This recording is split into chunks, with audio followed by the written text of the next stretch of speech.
Hello everyone and welcome back to my channel Edmon Mindaros and another Microsoft Update tutorial.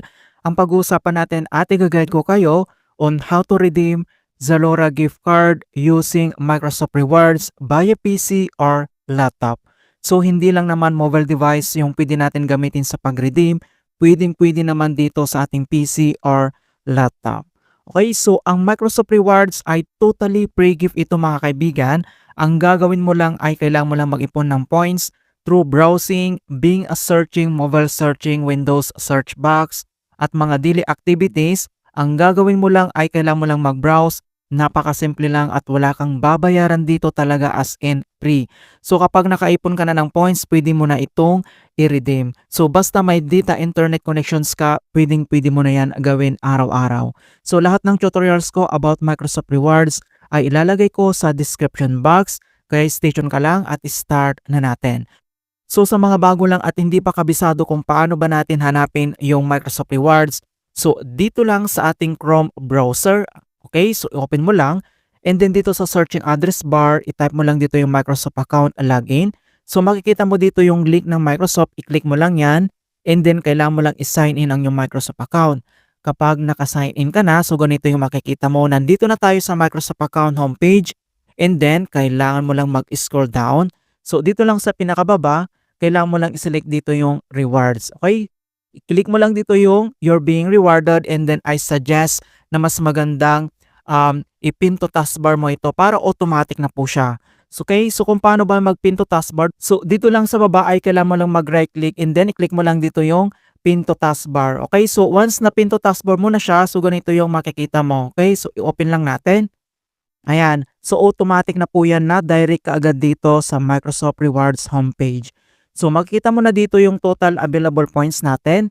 Ayan, so since malaki ng points natin dito, pwede na tayo mag-redeem. Okay, so sa mga bago lang na hindi pa alam kung ano ba yung gagawin dito lang sa pinakagitna, kailangan mo lang i-select dito yung earn, and then mag-scroll down ka lang.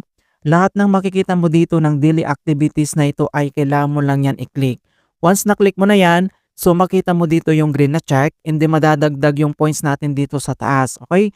So for example, i-click mo yan, and then dito lang sa top right corner, makita mo dito yung points madadagdag dito. Okay? So lahat na makikita mo dito ng daily activities, kailangan mo lang yan i-click.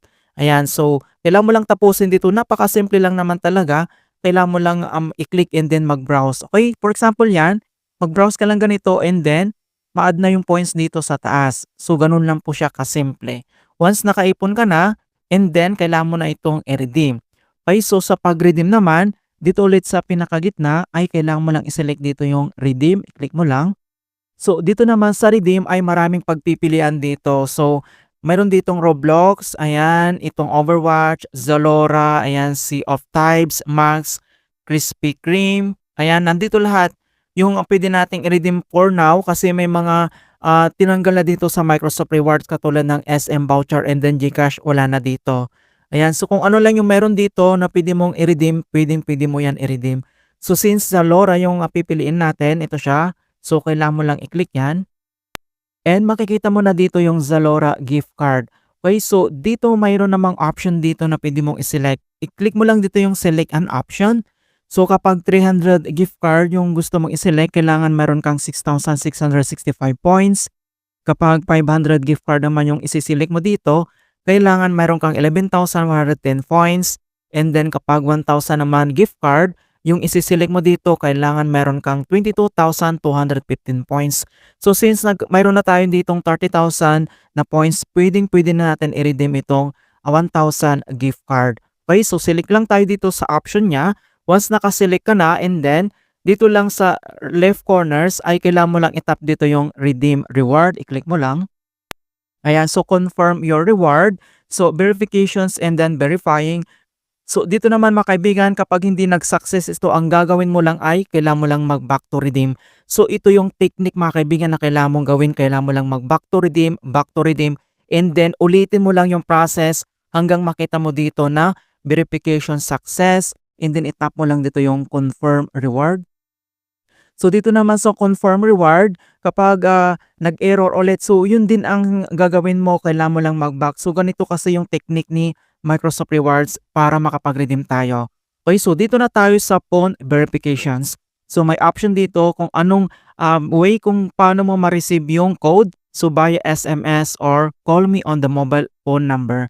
So dito naman ay may option dito na pwede nating ilagay yung phone number ng Microsoft Rewards. So sa ngayon kasi hindi na pwedeng maglagay o mag-add ng phone number dito. Kapag magre-redeem ka na lang ay pwedeng-pwede mo namang ilagay dito yung phone number mo para ma-receive mo yung 5 or 6 digit confirmations code. Okay, so dito sa kanyang how you want to receive the code, isilik lang natin dito yung send me an SMS text message.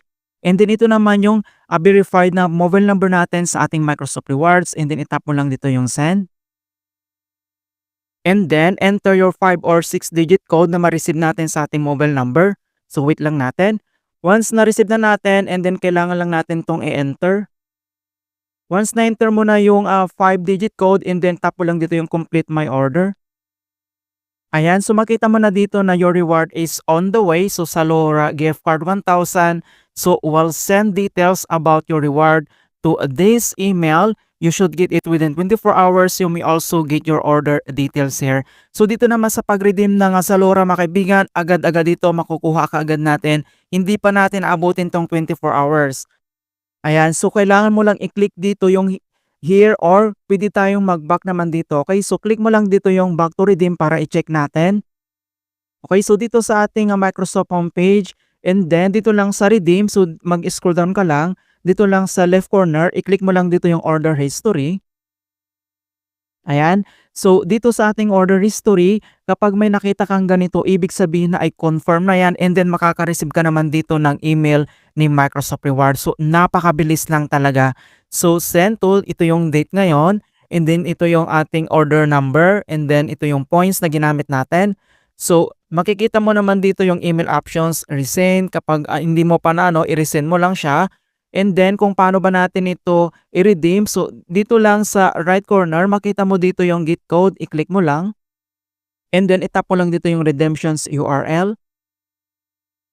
Okay, so madadirect na tayo dito sa gifted. Ayan, so you've been gifted this voucher entitles you to purchase the following at. So ito yung voucher code natin sa Zalora. So kung paano ba natin ito gamitin, ilalagay ko sa description box kung paano ba natin ito gamitin. Dahil nagamit ko na ito, mga kaibigan, talaga naman legit na legit sa Microsoft Rewards. Pwede natin gamitin yung voucher code dito sa Microsoft, mga kaibigan. Okay, so nandito na yung code, ito yung gagamitin natin. So all details nandito naman siya.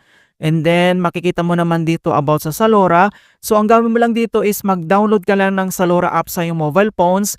And then, once nakapag-download ka na, and then kailangan mo lang mag-check out. And then, enter mo lang itong voucher code na na-redeem natin dito sa Microsoft Rewards. So, ganun lang po siya kasimple talaga. Ayan, so other details kung paano natin ito i-redeem, nandito naman yung complete informations, mga kaibigan. Ayan, so very simple lang talaga. Alright, so back tayo, okay? So, nandito ulit kapag nakalimutan mo yung voucher code mo, so punta ka lang dito sa order history, itap mo lang dito yung get code and then automatic po yan na makukuha mo or makikita mo kaagad yung voucher natin. Alright, so once okay na siya and then back lang tayo and then pakita ko lang sa inyo yung ating redemption history. Okay, so click mo lang dito yung redeem and then click mo lang dito yung order history.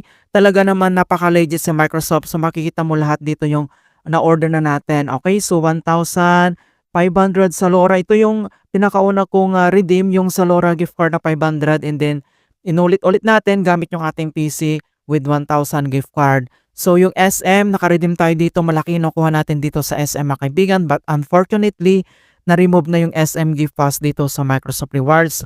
So kadahilan ng hindi natin alam kung bakit ni-remove ni Microsoft Rewards yung SM gift pass. Ayan, so ang sayang naman. And then before ay may GCash dito. Ayan, so naka-redeem din tayo dito ng GCash. Napakasimple lang naman dito sa GCash. Kapag may 4,000 ka na dito na points, pwede ka nang mag-redeem. Yan, nandito lahat yung all details. Alright, so ganun lang po kasimple kung paano tayo mag-redeem dito lang sa ating Microsoft Rewards gamit lang yung ating PC or laptop. In hope na nakapagbigay ako ng konting kalaman at guide tungkol sa Microsoft Rewards tutorials. Thank you guys and see you in my next tutorials.